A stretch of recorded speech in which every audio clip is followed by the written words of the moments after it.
ஒரு பெண் அல்லாஹ் ஒருவனே என்று சொன்னதற்காக தன் உயிரையே கொடுக்க வேண்டிய நிலை வந்தால் அவள் மறுக்கவில்லை, அவள் தளரவில்லை.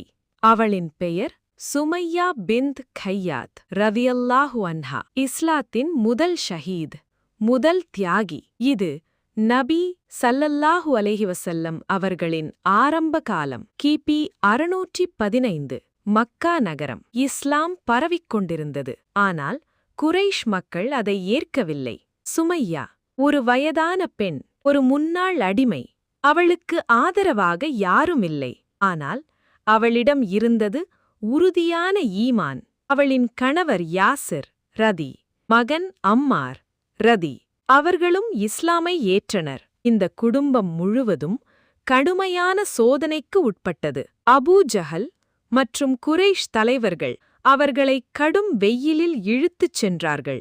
கொதிக்கும் மணலில் படுக்க வைத்து தினமும் கொடுமைப்படுத்தினர். இஸ்லாமை விட்டு விலகுங்கள் என்று அழுத்தம் கொடுத்தார்கள். ஆனால் சுமையா ரதி ஒரு நொடியும் தளரவில்லை. வலி இருந்தாலும் பயம் இருந்தாலும் அவள் கூறியது ஒரே ஒன்று, அல்லாஹ் ஒருவனே. கோபமடைந்த அபூஜஹல் இறுதி வாய்ப்பு கொடுத்தான். ஆனால் அவள் அல்லாஹ்வைத்தான் தேர்ந்தெடுத்தாள். அந்தக் கணத்தில் அவன் ஒரு ஈட்டியை எடுத்தான். அதை சுமையா ரதி மீது குத்தினான். அவள் அந்த இடத்திலேயே ஷஹீதானார். ஆனால் அது தோல்வியில்லை. அவளானார் இஸ்லாத்தின் முதல் ஷஹீத். மக்களின் கண்களில் பலவீனமானவர், ஆனால் அல்லாஹ்வின் முன்னிலையில் நித்தியமாக உயர்ந்தவர்.